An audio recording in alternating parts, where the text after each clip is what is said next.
BJP MP Raghunandan Rao మాట్లాడుతున్నారు. ఆ ప్రశ్న లైవ్ ద్వారా చూద్దాం. రెండు డిమాండ్లు ప్రతిపక్ష నాయకులు చెప్పినరో మరి మీరు సపోర్ట్ చేస్తే మాట్లాడుతుర్రో కవిత గారు నాకు తెలియదు, కానీ ఆ కవితమ్మనే చెప్తుంది ఇప్పుడు ఏమని, పెయిడ్ ఆర్టిస్టులతోటి వ్యక్తిత్వ హననం చేస్తున్నారు. ఈ పెయిడ్ ఆర్టిస్టులు ఎవరో గుర్తించడానికి గౌరవ ముఖ్యమంత్రి రేవంత్ రెడ్డి గారికి ఉన్నటువంటి ఇబ్బంది ఏముంది? పెయిడ్ ఆర్టిస్టులను జైల్లో పెట్టడానికి ఉన్నటువంటి ఇబ్బంది ఏముంది? పేమెంట్ ఏ ఖాతాకి అవుతుంది, ఎవరికి అవుతుంది, ఎవరా దొంగలు, వాళ్ళ దగ్గర పైసలు ఎక్కడి, మీకు చేత కాకపోతే మాకు ఈ లిస్టు ఇన్కమ్ ట్యాక్స్ అనేది వదిలిస్తాం మేము. గట్లా దొంగ లెక్కలు ఎక్కడి, దొంగ పేమెంట్లు ఎక్కడి, దొంగ పంచాయతీలు ఎక్కడి, అంతా ట్రాన్స్పరెంట్గా ఉండేలాన్ని కోరుకుంటున్నాం కదా. అందుకని వాళ్ళ పార్టీ గురించి వాళ్ళు మాట్లాడినంతసేపు మేము ఎవరి గురించి మాట్లాడాం, మేము ఎవరు భారతీయ జనతా పార్టీని బదనాం చేసి మా క్యాడర్లో కన్ఫ్యూజన్ క్రియేట్ చేయాలనేటువంటి ప్రయత్నం చేస్తూ ఉన్నప్పుడు మేము చాలా స్పష్టంగా చెప్పదలుచుకున్నాం. 2013లో మీరు చేసిన విలీనం ప్రయత్నాలు, 2014లో మీరు చేసిన ప్రయత్నాలు, ఇవన్నీ కూడా ప్రపంచమంతా తెలుసు. భారతీయ జనతా పార్టీ బీఆర్ఎస్ కలిసి పనిచేసిన అనేది ఈ రోజు దాకా వాళ్ళు పుట్టిన 25 ఏళ్లలో ఎన్నడూ జరగలేదు. నాకున్నటువంటి అంచనా, నాకున్నటువంటి అవగాహన మేరకు భవిష్యత్తులో కూడా అట్లాంటి స్కోప్ లేదని నేను అనుకుంటా ఉన్నా. కాబట్టి లేని దాని గురించి మా క్యాడర్ని, మా కార్యకర్తల్ని కన్ఫ్యూజ్ చేసి మీరు ఏది పడితే అది తిరిగి పేపర్లలో మాకు జాగ రావాలి, పేపర్లో మీకెందుకు జాగ వస్తుంది? జనం గుండెలనే మీకు జాగలేదు కదా, జనమే వద్దనుకున్నారు కదా మీరు. జనం గెలిపేయాలనుకుంటే మిమ్మల్ని గెలిపిద్దురు కదా ఎంపీగా. జనం గుండెల్లో జాగలేదు, పరపతి పోయింది, గౌరవం పోయింది, వాళ్ళ నాయన భాషలో చెప్పాలంటే ఇజ్జత్ పోయింది. ఇన్ని పోయినాయి కాబట్టి వాటిని తెచ్చుకునేందుకు మళ్ళీ జాగ కోసం కొట్లాడ తప్పితే ఇదేముందన్న. కాబట్టి మీరు మీ కుటుంబ పంచాయతీ ఏమైనా ఉంటే తలపెట్టుకొని ఫామ్ హౌస్లో తెలుసుకోర్రి, మాకు అభ్యంతరం లేదు. మా పార్టీ పేరు తీయనంతసేపు, మా గురించి మాట్లాడనంతసేపు మేము ఎవరిని ఏమను.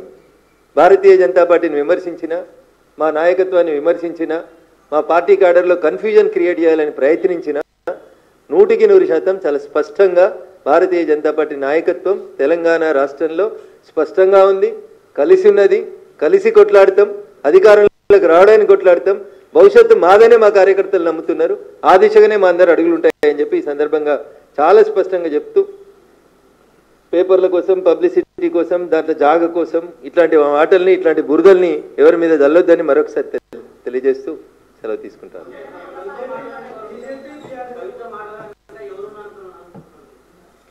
ఇప్పుడు టీఆర్ఎస్ బలహీనపడాలి, టీఆర్ఎస్ నాశనం కావాలని ఎవరు కోరుకుంటారో నాకంటే ఎక్కువ మీకే తెలుసు అన్న. వాళ్ళే మాట్లాడిస్తారు.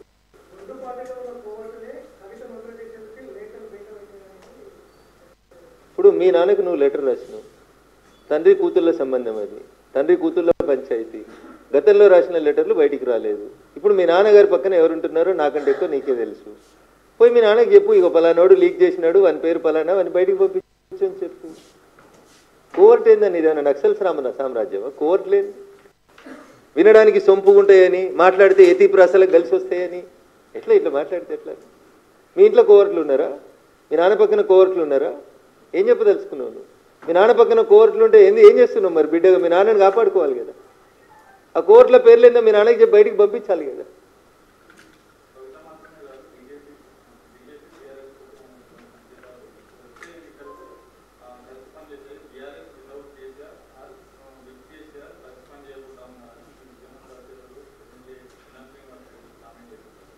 నేను ఎన్ఎం శ్రీనివాసరెడ్డి గారు ఏం మాట్లాడినారో నేను వినలేదన్న. తెలంగాణ సమాజం, తెలంగాణ ప్రజలు 2001లో 18 నుంచి 35 ఏళ్ళ దాకా ఉన్న వాళ్ళు ఎట్లయితే టీఆర్ఎస్ వెనకాల పోలరైజ్ అయినరో, ఇవాళ నరేంద్ర మోడీ గారి నాయకత్వం గ్రామానికి బాకిందన్న. ప్రతి పల్లెటూరులో 18 నుంచి 35 ఏళ్ళ దాకా ఉన్నటువంటి ప్రతి యూత్ నరేంద్ర మోడీ గారి నాయకత్వాన్ని, భారతీయ జనతా పార్టీ నాయకత్వాన్ని ఇష్టపడుతున్నారు, మా వెనకాల పోలరైజ్ అవుతున్నారు. కాబట్టి టీఆర్ఎస్ వెనకాల ఖాళీ కుర్చీలు కనబడుతున్నాయనే బాధతో, ఆవేదనతో దీన్ని కన్ఫ్యూజన్ చేసి ఊర్లలో ఉన్నటువంటి ప్రజల్ని మభ్యపెట్టేందుకు కవితమ్మ చేస్తున్నటువంటి ప్రయత్నం.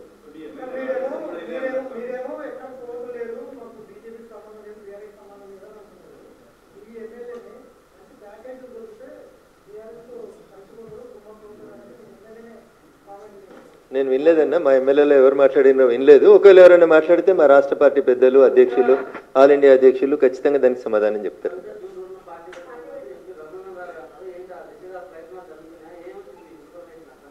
కవిత కొత్త పార్టీ పెడుతుంది అనేది నాకున్న సమాచారం. నేను ఆ రోజు కూడా మీలాంటి మీడియా మిత్రులు అడిగితే చెప్పింది ఏంటంటే, ఆమె నో పాయింట్ ఆఫ్ రిటర్న్ దాకా వెళ్ళిపోయింది, ఇంకా అతికేది లేదా సంసారం, కాబట్టి విడిపోతుంది, విడిపోయిన తర్వాత పార్టీ పెడుతుంది. ఇది ఒక రాజకీయాలలో నాకున్న 20 ఏళ్ళ 23 ఏళ్ళ అనుభవంతో చెప్తున్నాను. 2001 నుంచి ఆ కుటుంబాన్ని దగ్గరగా చూసిన వ్యక్తిగా, రాష్ట్ర రాజకీయాల్లో జరుగుతున్నటువంటి పరిణామాల్ని గమనిస్తున్నటువంటి వ్యక్తిగా, 2014లో అధికారంలోకి వచ్చిన తర్వాత కాంగ్రెస్ పార్టీ 2019లో పార్టీ పెట్టించిన విషయం మీకు మాకు అందరికీ తెలుసు. కాబట్టి పార్టీలు ఎవరు పెట్టిస్తారు, పైసలు ఎవరు ఇస్తారు, ఎవరికి అవసరం అనేది చాలా స్పష్టంగా కనబడుతుంది కదా. పాలేంది నీళ్ళేంది తెలుస్తుంది, నా నోట్లోకి వెళ్ళి ఎందుకని. ఇది చిట్చాటు కాదు, ఐఎమ్ స్పీకింగ్ ఓపెన్లీ.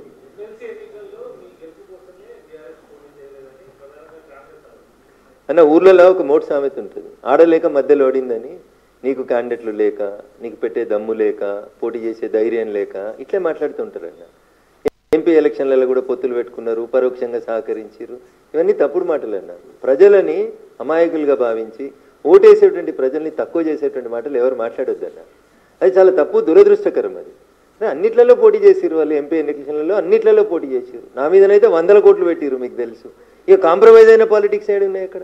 ఏడ కాంప్రమైజ్ అయ్యారు, ఏ సీట్ కాంప్రమైజ్ అయ్యారు చెప్పు. కాబట్టి ఇవన్నీ అబద్ధాలు, తప్పుడు మాటలు. ప్రజలు ప్రజాస్వామ్యబద్ధంగా డాక్టర్ బిఆర్ అంబేద్కర్ గారు రాసిన రాజ్యాంగం ఇచ్చిన పరిమితులకు లోబడి ఓట్లేస్తేనే భారతీయ జనతా పార్టీ ఎంపీలైనా, కాంగ్రెస్ ఎంపీలైనా, ఇంకొకరైనా గెలుస్తారు. కాబట్టి ఒక పార్టీ ఇంకో పార్టీకి అమ్ముడు పోయింది ఇట్లాంటి మాటలు దయించి ప్రజాస్వామ్యంలో సరైనవి కాదనేది నా భావన.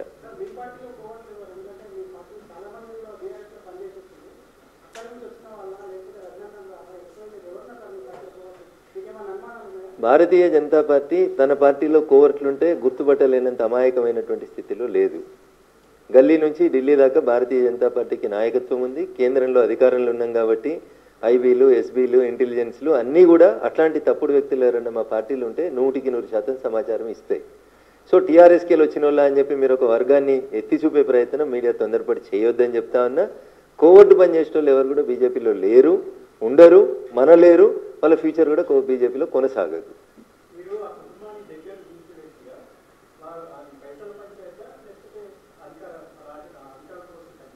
వారసత్వ పంచాయతీ, పైసల పంచాయతీ, రేపు మళ్ళీ ఎప్పుడైనా భవిష్యత్తులో వస్తే అన్నీ అన్నకేనా నాకేం లేవా అనేది పంచాయతీ.